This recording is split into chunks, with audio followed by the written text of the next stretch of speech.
It's episode 14 of my regular feature where I share with you my latest purchases from the Perfume Parlour. Today I'll be talking about a 6-bottle fragrance haul, as well as giving you a sneak peek at my entire Perfume Parlour collection, and I'll also be letting you know which are some of the highlights and the standout copies in my personal collection. So it's going to be a really good one today. So grab yourself a brew and a comfy chair and let's get straight into it. Welcome to Mag's FRAGS.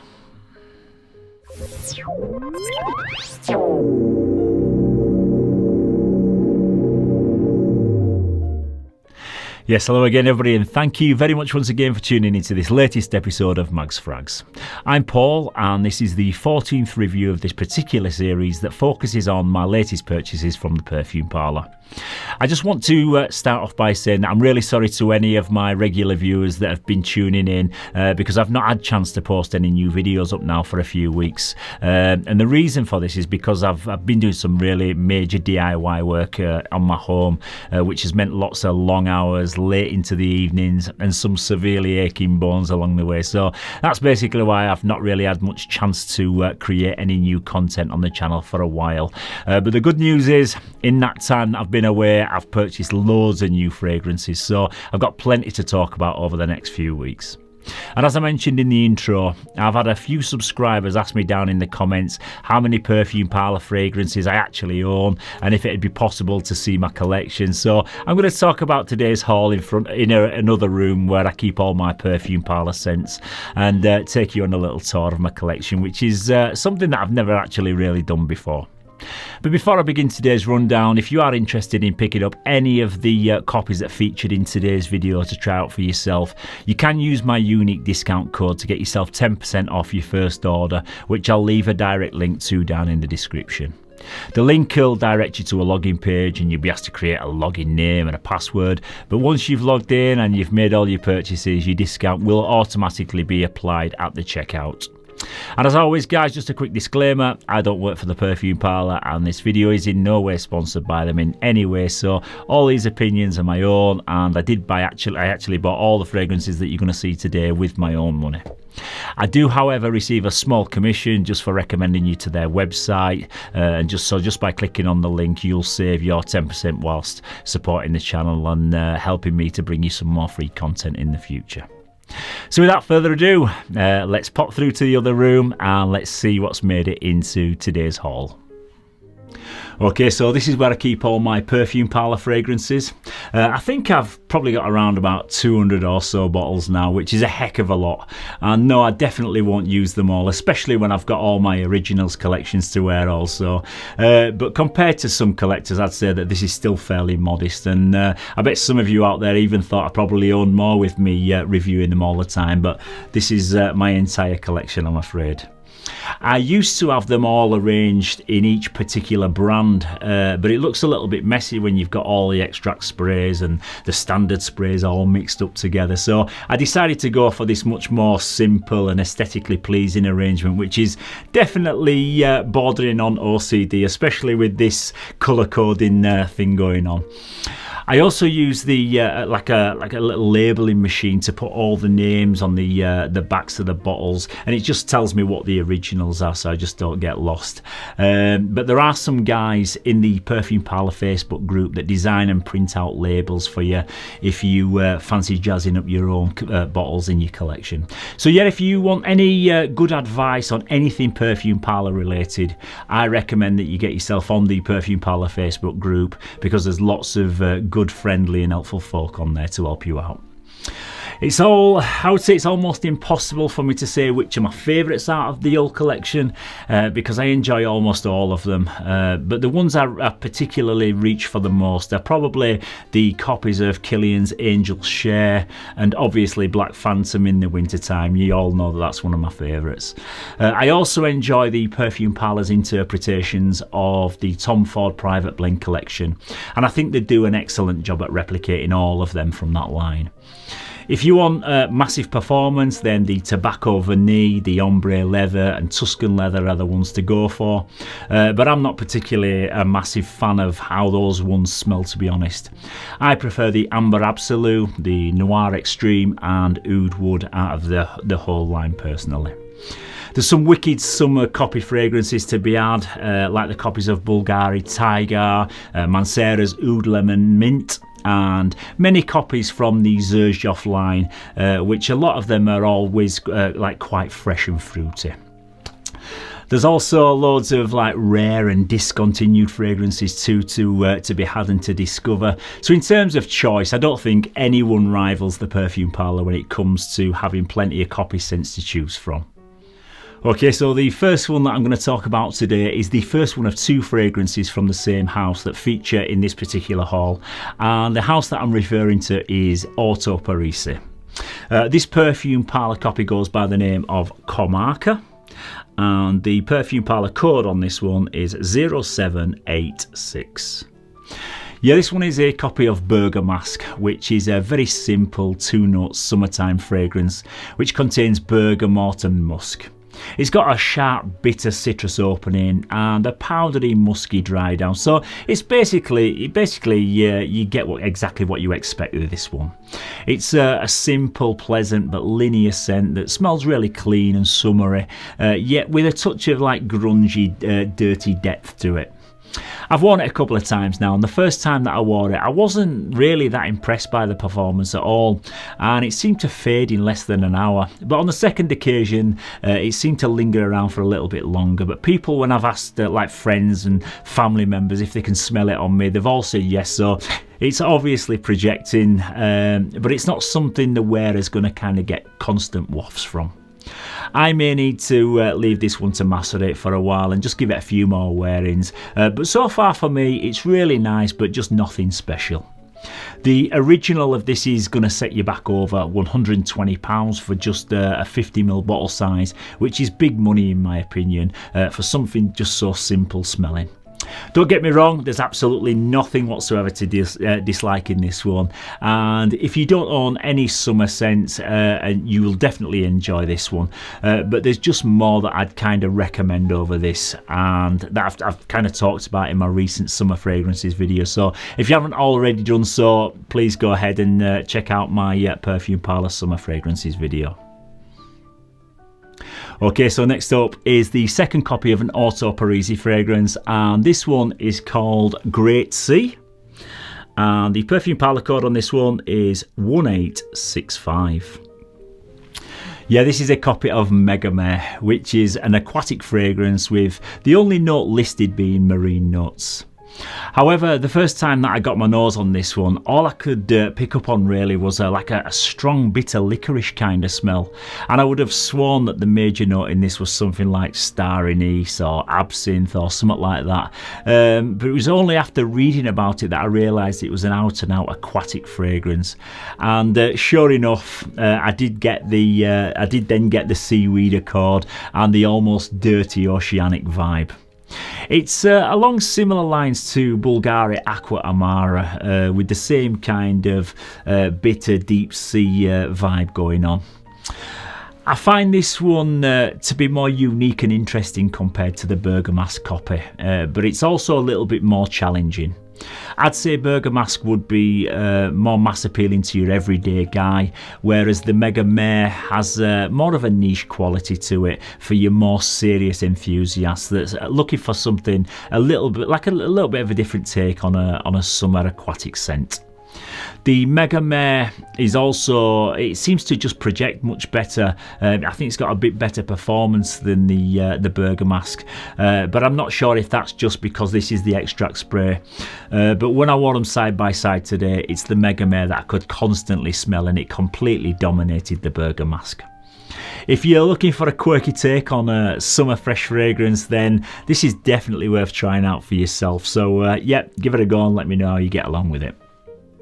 Okay, so the third one that I'm going to talk about today goes by the name of Orange Island, and the Perfume Parlour code on this one is 2008. This is a copy of Acqua di Parma's Arancia de Capri from the Blue Mediterraneo line, and I hope I've pronounced that right. And I've got to say that this is right up my street when it comes to summer fresh scents. The top notes in this are orange, lemon, bergamot and Sicilian mandarin. In the mid we've got cardamom and petitgrain, and the base notes in this are caramel and musk. Yeah, this one is just simply gorgeous, and it's the Mediterranean summer sunshine in a bottle. In the opening you get this massive blast of fruitiness that's mouth-wateringly juicy, and it's just one of those fragrances that I often describe as one that you'd enjoy as like a fruit juice drink on the beach.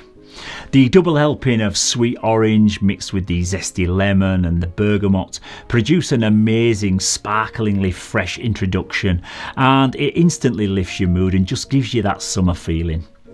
As it dries down, there's a touch of cardamom and petitgrain in there, which bring a bit of a clean soapiness to it. And then it's sweetened up by the caramel in the base. I'd say that like the musk that's listed in the base, it is in there somewhere in the fire dry down, but it's certainly not like a major player in this one. And this is all about those delicious effervescent summer fruits, which stay around for a decent amount of time before the other longer lasting notes come through. It's one of those fragrances where you can never actually spray too much and it never actually gets offensive. It's such a gorgeous summer scent, and one that I definitely will be getting through the whole bottle of over the next couple of months during the summertime. Okay, so the next one is called Yellow City, and the Perfume Parlour code on this one is 0318. This one is a copy of New York Amber from Bond number 9. The top notes in this are bergamot, saffron and nutmeg. In the mid there's white peppercorn, rose, jasmine and osmanthus, and the base notes are oud, amber and sandalwood. Yeah, so this one is a bit of a strange one for me because it's a blend of notes that I'm not the biggest lover of, but the overall smell is actually really pleasant and enjoyable. Everything centres around the amber note, but it's not a sweet amber like you'd get in Tom Ford's Amber Absolute. Instead you get an amber mixed with saffron, which to me produces an accord that reminds me a little bit of what you get if you drink a bottle of Budweiser and then smell the inside of the bottle when you've finished it. It's kind of a hollow, boozy kind of smell that's definitely not unpleasant, but it's just fairly difficult to describe, and that's probably the best way that I can describe it. But it does remind me quite a bit of Boss bottled oud saffron. So if you have tried that particular fragrance, then this is in the similar kind of ballpark to that one, but it's not identical.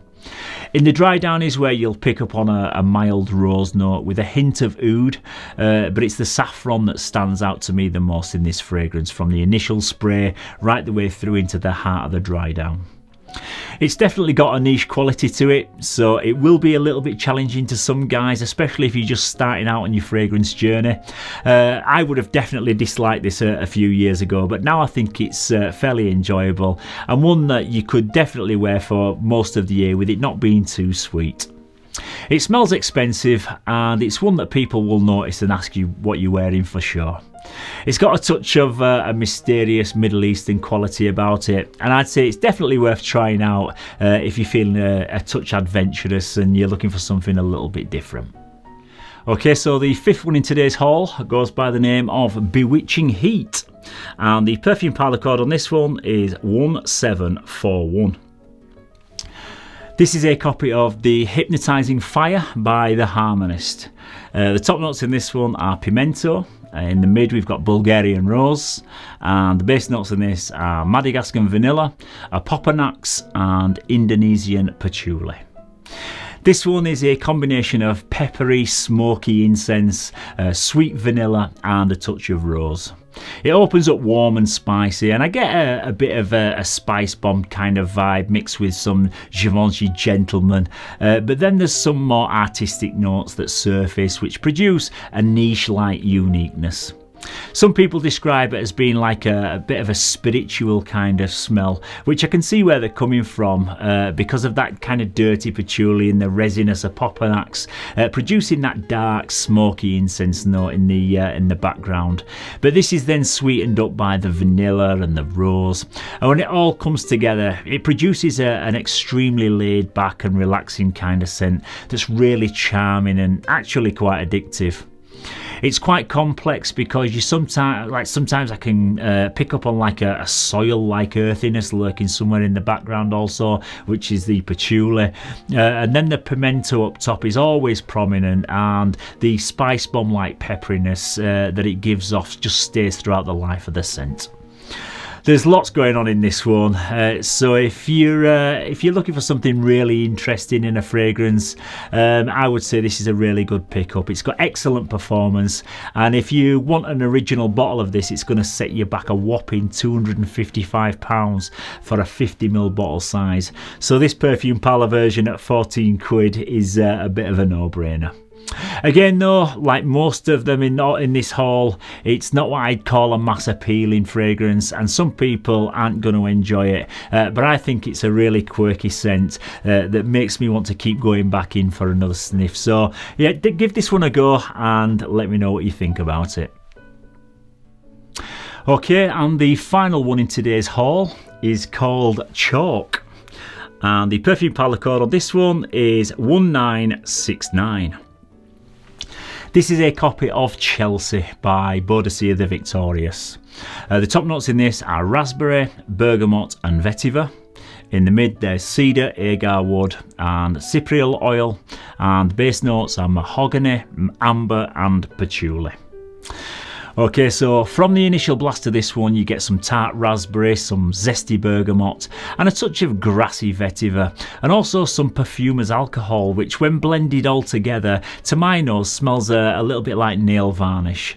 But that's not a bad thing, because I actually love how nail varnish smells, but it's just probably not the most masculine of aromas. But to smell it in the air is actually really nice. It has a resinous synthetic solvent quality in the opening that reminds me, there used to be some like glue that we used to have at my school when I was a kid, but like I say, it's not off-putting anyway. It's actually really nice and addictive, but it just took me back to a smell from my childhood, which was it was really great to smell. As it dries down, there's some sweet leathery type accord and plenty of woodiness in there, and it has also like a bit of a Middle Eastern Arabic quality with a warm, rich and like a mysterious quality to it, and this is where it becomes much more of a smooth, masculine smelling scent. This is not by any means a linear fragrance, and it does change and develop the further into the dry down that you get. I really enjoy this one, and it's nothing like anything else that I own, so I'm looking forward to giving it a few more wearings, especially on like colder days of the year, just to see if it changes over time. Again, if you're bored of all your usual designer offerings, then this may be a good one to experiment with if you're looking for something a little bit different. Yeah, so in summary, all of these in today's haul are a bit quirky and a bit different and out there, so they might not be for everyone, especially if you're coming from wearing designer fragrances. My favourite in today's haul is the copy of Acqua di Parma's Arancia de Capri, because it's just so summery and uplifting. The Bergamask and the Megamare copies both smell really nice. I probably prefer how the Bergamask smells, but it's just not unique enough, whereas the Megamare is a bit more unique and interesting. All the other three are really quite trippy and psychedelic that take you off on a journey, so they're all worth experimenting with and trying out for yourself. There's none that I would say I actively dislike, but they'll all challenge your senses like good niche scents should do, and I've really enjoyed purchasing and discovering some less obvious ones to talk about in this video. Yeah, so once again folks, that's about it for today's haul, but I've got about 5 hauls to catch up on, so plenty more from the Perfume Parlour to come over the next few weeks. And as always guys, if you have found this video useful, please don't forget to give it a thumbs up and to subscribe to the channel. It's also great to hear your opinions, your thoughts and your critiques on all of the fragrances that feature in these Perfume Parlour haul videos, so keep your comments coming down in the comments section. And if you've got any Perfume Parlour recommendations that you'd like me to featured in future hauls, please don't forget to let me know down in the comments. So once again, thank you very much for tuning in to this latest episode. Stay safe, keep smelling fresh, and I'll see you very soon for another one. Bye bye for now.